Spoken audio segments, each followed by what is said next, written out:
तो मैं ललित कुमार यादव एडवोकेट स्वागत करता हूं आपका द न्यूज़ रेड में। और आज हम लोग हैं चौधरी चरण सिंह विश्वविद्यालय के सामने मशहूर चाय की दुकान ओमवीर जी की चाय की दुकान पर, जहां पर विश्वविद्यालय के तमाम छात्र नेता हैं जो लगातार यहाँ चाय पीने का काम करते हैं। आइए आज हम लोग अभी हाल ही में टीजीटी का एग्ज़ाम जो हुआ है उस पर बात करते हैं छात्रों से, और हम बात करेंगे विभिन्न परीक्षाओं को लेके।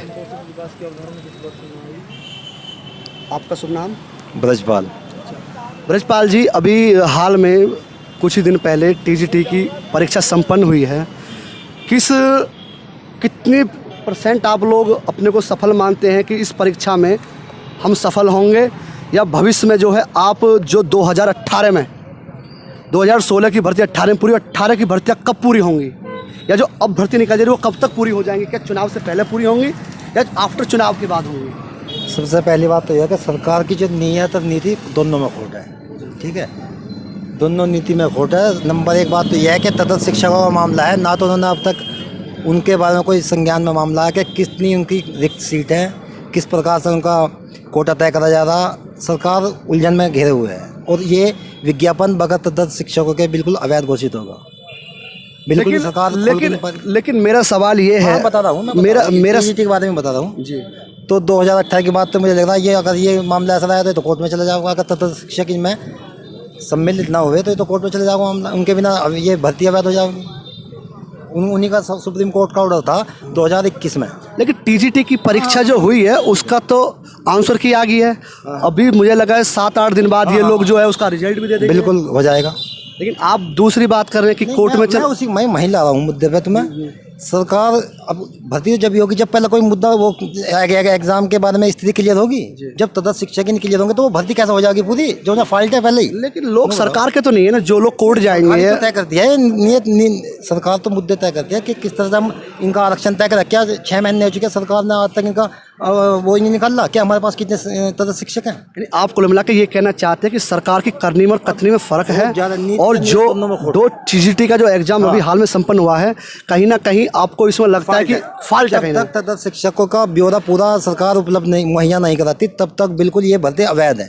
जब उसका जब मुहैया कराएंगे, उनका पूरा ब्यौरा मुहैया करेगी तभी जाकर ये भर्ती पूरी होंगी, अन्यथा बिल्कुल सुप्रीम कोर्ट में या हाई कोर्ट में लटकी रहेंगी 2 साल 4 साल 6 साल। आपका नाम? नाम मेरा महेंद्र सिंह।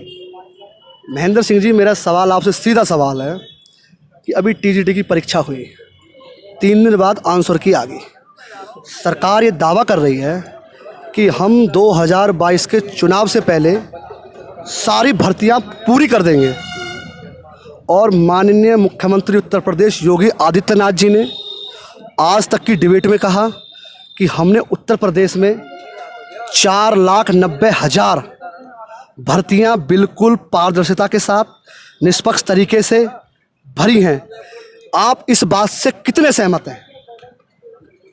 सबसे पहले ये बात है भाई, हमारे देश के या हमारे प्रदेश के मुख्यमंत्री हैं, एक राजा हैं, तो राजा होते मैं उन्हें सलाम करता हूँ। पर दूसरा ये बात भी है कि हम जैसे जब 5-5 साल में वैकेंसी निकलेगी तो हम जैसों को तो अनमैरिड होते हुए बुढ़ापा आ जाएगा, और आने लगा है।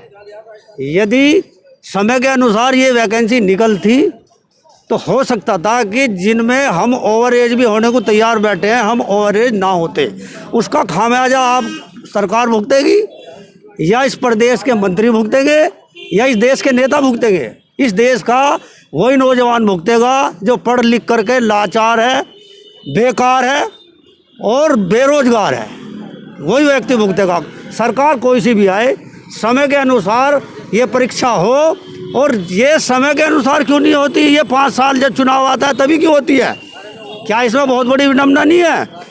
हमारे यहाँ ऐसी बॉडी का निर्माण किया जाए जो जितने भी ये रोजगार हैं, जितना भी ये अप्लाइमेंट के अंतर्गत आते हैं, इनकी बॉडी अलग होनी चाहिए। इनसे कोई राजनीति में प्रेरित इंसान नहीं होना चाहिए, किसी को लाभ नहीं मिलना चाहिए। लेकिन योगी जी तो बार बार ये कह रहे हैं कि हमने जितनी भी भर्ती प्रक्रिया या जितनी भी नियुक्तियाँ की हैं वो पूरी पारदर्शिता के साथ, पूरी निष्पक्षता के साथ, पूरी ईमानदारी के साथ हमने की हैं। आप दूसरी तरफ ये कह रहे हैं कि राजनीति से प्रेरित नहीं होनी चाहिए। तो क्या आपका ये मानना है कि जितनी नियुक्तियाँ या जितनी भी सिलेक्शंस हुए हैं, वो माध्यमिक में हुए हों, वो चाहे ये टीजीटी का रिजल्ट हो, चाहे उत्तर प्रदेश पुलिस की भर्तियां हों, चाहे एसआई की भर्तियां हों, चाहे अन्य प्रकार की भर्तियां हों, कहीं ना कहीं वो राज्य से प्रेरित थी? नहीं, देखो, इसी सरकार की बात नहीं है, मैक्सिमम सरकारों में राजनीति से ही प्रेरित होता है। जो भी मुद्दा आता है सामने निकल करके, कि जैसे चुनाव नज़दीक आता है 1 साल के लिए कि भाई 1 साल बच गया तो तभी वैकेंसी निकाली जाती है। फिर हबड़ दबड़ में जो है वो बच्चों को, स्टूडेंटों को उन पर प्रेस किया जाता है कि भाई यदि यही वैकेंसी 2 साल पहले आई थी तो ये समय अनुसार होती, और हो सकता जो बेरोजगार हो और जिन पे एज हावी है, भाई इसमें एज फैक्टर भी होता है, किसमें, शिक्षा में, ये नहीं है।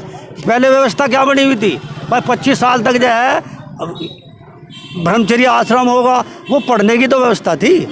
आइए हम लोग और बात करते हैं चाय की टपरी पर, और लोग भी छात्र मौजूद हैं, उनसे जानते हैं कि क्या कौन कौन सी समस्याएं और ऐसी हैं जो उनके पढ़ाई करते वक्त या स्टडी करते वक्त उनको लाइब्रेरी में या अन्य कार्यों में आती हैं।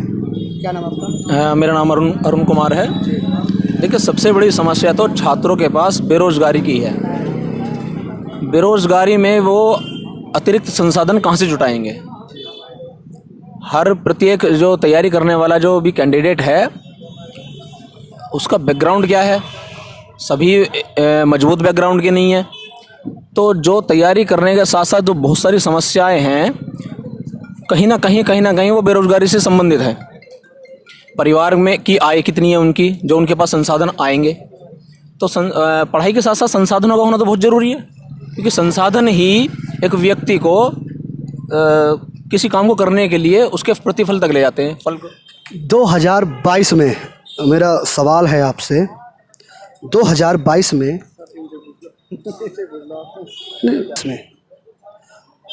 भिन्न भिन्न प्रकार के दल चुनाव लड़ रहे हैं, तो क्या ये बेरोजगारी की समस्या,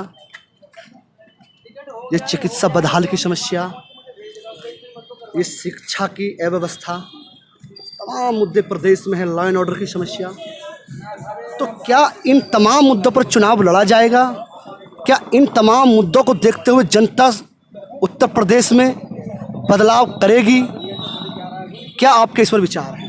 देखिए, यूपी की जनता जो है बदलाव तो करेगी अब क्या, क्योंकि अभी आप देख रहे हैं आज से जन आशीर्वाद यात्रा है, तो वो कम्प्लीटली केवल जो एससी के और जो ओबीसी के इन्होंने मंत्री बनाए हैं उनको लेके जा रहे हैं पब्लिक के बीच। 4.5 साल से आपको एससी ओबीसी याद नहीं आए, लेकिन आज आप जन आशीर्वाद यात्रा निकाल के जनता में ये दर्शाना चाह रहे हैं कि हम जातिवाद।